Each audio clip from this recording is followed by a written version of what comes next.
aku nui, aku rahi, tina koutou katoa. Nē rei, ti tuku I ti mihi ki a koutou nō reira, tina koutou, tina koutou, tina koutou katoa. A very, very warm welcome to everyone from the four winds of Aotearoa who has made the journey to be here in our beautiful Mediterranean city of Wellington for the next couple of days.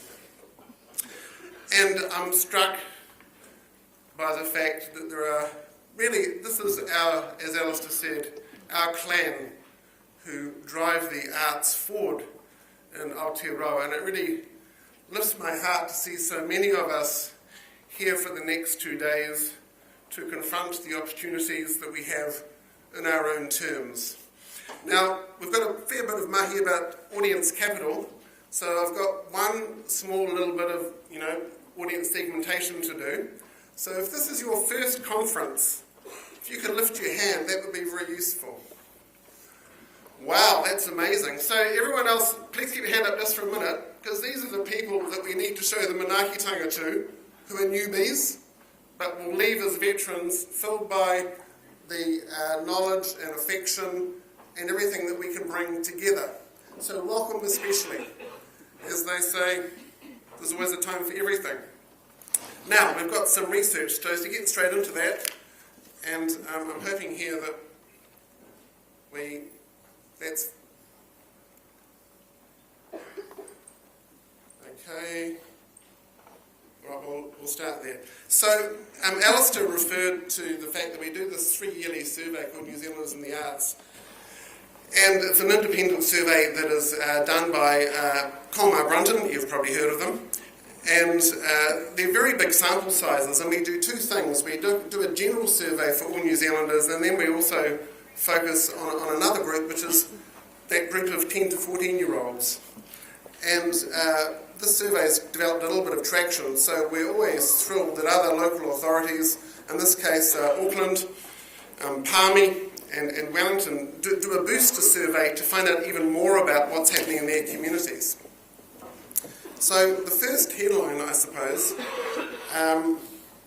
is that, please flick that one over, is that engagement with the arts has remained at very good levels. So we've maintained a strong base, which is to say that 85% of New Zealanders aged over 15 or more have engaged with the arts in the past 12 months.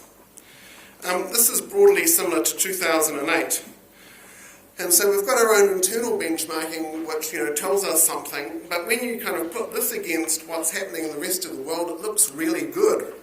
So Andrew McIntyre, who is kind of our guru in this area, assures me that we're at 85%, but in England that number would be about 77%. And to take a slightly bigger look at it, another way of looking at this is that over 3 years, 95% of New Zealanders are engaging with the arts. And that's to be compared with 87% in Australia. And so that shows that, we're ahead of the game. So that's something that we can all feel, I think, pretty proud of. To shift now to attendance, we know that 4 out of 5 New Zealanders have attended an arts event in the past 12 months. And that's a little bit lower than 2008, and that seems to be largely due to the serious loss of so much of the infrastructure in Christchurch. So when you strip Christchurch out, as it were, the numbers are directly comparable, which is that 83% is the same as last time. And to dig into that a little more deeply, more than 1 in 3 New Zealanders attend the arts more than 10 times a year. So this is very encouraging. Now we asked people to respond to some statements, and we've done this over a number of years so we can form a long-term view about some important ideas and questions. So what we do know for sure is that more than 2 out of 3 New Zealanders aged 15 years and over agree with the following statements. 87% say the arts are good for you. 80% say the arts help define who we are as New Zealanders. 76% say that the arts should receive public funding, which which is the same number as those who think that the arts are strong here. 73% say that the arts contribute positively to the economy, which is the same number who say that their local council should give money to the arts. And 69% say that my community would be poorer without the arts. So these are a series of quite strong statements, and I would say that if we asked people to apply those kinds of questions to lots of other things that go on, be it sport or the environment, these numbers would stack up very well. But as Alistair touched on earlier on, we shouldn't shy away from the fact that there are a couple of trends that are not our friend. So one of them, which has gone down from 72% in 2008 to 69% now, is that fewer people are saying that the arts are for people like me, which I guess raises the hoary chestnut of elitism, which we should confront. And 58%, as opposed to 65% in 2008, say that the arts are part of everyday life. So maybe busy lives are kind of crowding out the arts. We also think that there's obviously some link here to the recession, and once again to the fact that it's just not been possible for a lot of people in Christchurch to engage with the arts as they would have formerly done. There's some quite interesting research which certainly made me confront a few assumptions that I had, and perhaps it will do the same thing for you. And I guess that's one of the great things about research. It enables us to confront our long-held views by actually fresh evidence about what New Zealanders think. For example, 74% of those who said that they attended a Māori arts event in the past 12 months are not Māori. I'll just repeat that because that's quite interesting. 74%, about 3 in 4. And of those, 66% identified as Pākehā, 7% as Pacific Island, and 9% as Asian. So that's interesting. And to take that a little bit further, 88% of those who had said they attended a Pacific Arts event in the past 12 months are not from a Pacific Island ethnic group. 88%. 60% of those identified as Pākehā. So, this idea that we're, segmented by our kind of cultural orientation, needs to be looked into a little more closely, and I think that will be a feature of the conference, and we've got interesting research about, demographics and psychographics. And some of you may recall who met to the conference last year that I talked about, my cultural context of growing up in that great city of Lower Hutt in the 1970s. And I'm struck by the fact that a generation on, I've got 2 teenage kids, how the opportunities and experiences of those who are coming up, and of course this is the age group, 10 to 14-year-olds that we pull out in the research, how what they're doing is just so markedly different from the life that I experienced. So our youngest son is 12. He tried the violin for 4 years.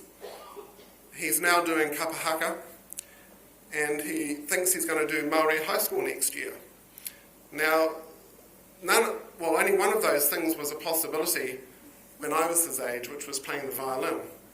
And so these things all point to the fact that I think the younger generation is growing up at a different time with profoundly different experiences and expectations. Doing kapahaka and doing Māori high school for him is not even a big deal.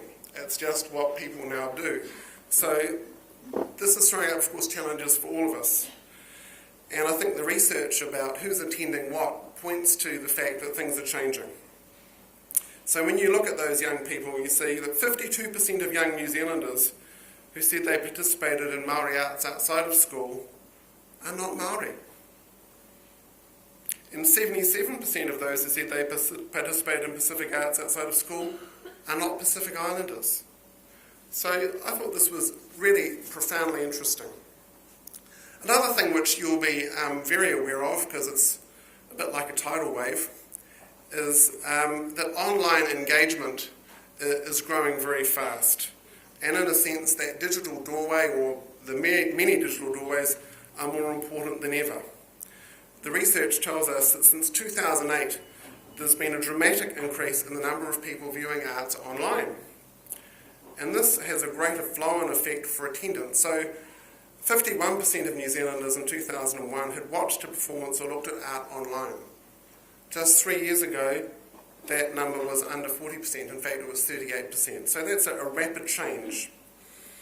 And in 2011, 23% of those who had viewed arts online had then gone on to attend a live event, compared with just 15% in 2008.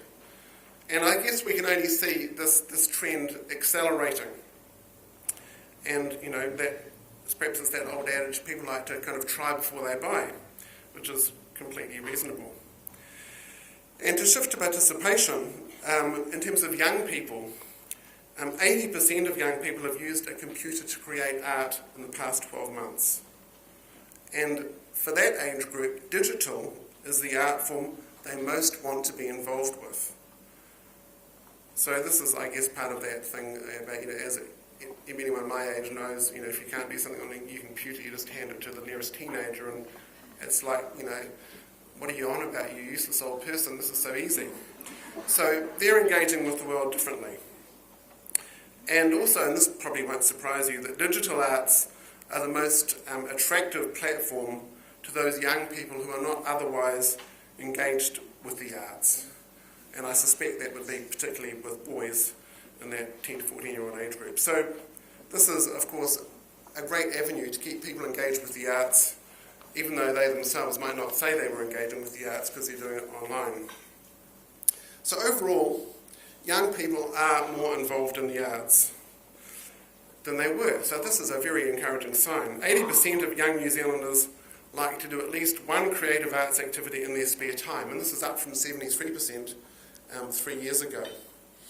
And creative activities, and this is curious, are as popular as playing computer or video games. So again, there's a lot going on that we might not be aware of, because you tend to watch, TV in the living room, but a lot of this arts activity is probably happening, in a more private sphere with young people.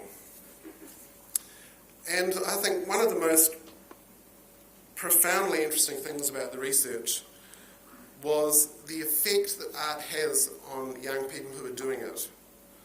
I was delighted to read from the research that 46% of 10 to 14-year-olds feel brilliant, and a further 38% feel really good when they're being creative. Now, brilliant is one of the strongest describing words that we could use, and I think that number of 46% is truly staggering. So combined, brilliant and really good, we've got 84%, which is up from 79% 3 years ago. So that's statistically quite a big shift over quite a short time. 14% increase, in fact. So what is interesting about this, I think, slightly more socially, that in terms of young people at school, we have an education system which is increasingly prescribed in terms of the curriculum. And I'm just wondering to myself, for how many of those young people are arts like the oasis of stuff that keeps them at school and is the one bit of the day that really excites them, that in fact keeps them in the system. Because these statistics, I think, point to a remarkable level of engagement and a remarkable emotional bond with what creativity can do with and to a young person. And you'll know that from the many young people that you engage with, and I think it's a very powerful message that we can send to the wider world. As Alistair said, we were a bit nervous about what research might tell us. It's all very well, commissioning independent research, but what if it tells you that the things that matter most to you are in fact going in the wrong direction? So it's very encouraging that in fact New Zealanders, the arts matter to New Zealanders even more than they did before. And I think that impact with young people is particularly remarkable, and the broad appeal of Maori and Pacific arts is very interesting too. And one of the things that strikes me about this, and we did another little hand survey last year, where we asked everyone at the conference to identify, because most people here work for organisations, and we said, well, is your organisation, less than 20 years old? and over half the room put their hand up. And I guess that points to the fact that we're really new at this, and already we're doing really well. I'm struck by the fact that we are privileged to have Jessica Hunt from the British Museum coming to speak to us as part of this conference. Now, some of you might know, although probably a lot won't, that the British Museum was established in 1753. Now, that was quite a while before Jimmy Cook set forth for the Pacific. And so, when you look at things in that context, we are so new. And what's good about that, I think, is that we can still bring to bear a lot of the things that come with newness. And I always find it really stimulating to speak with Andrew, who's got an international practice. And he says, I love coming to New Zealand because New Zealanders bring to bear a different set of attitudes. They don't think they know it all. They're eager to learn. They're innovative. They make a little go a long way.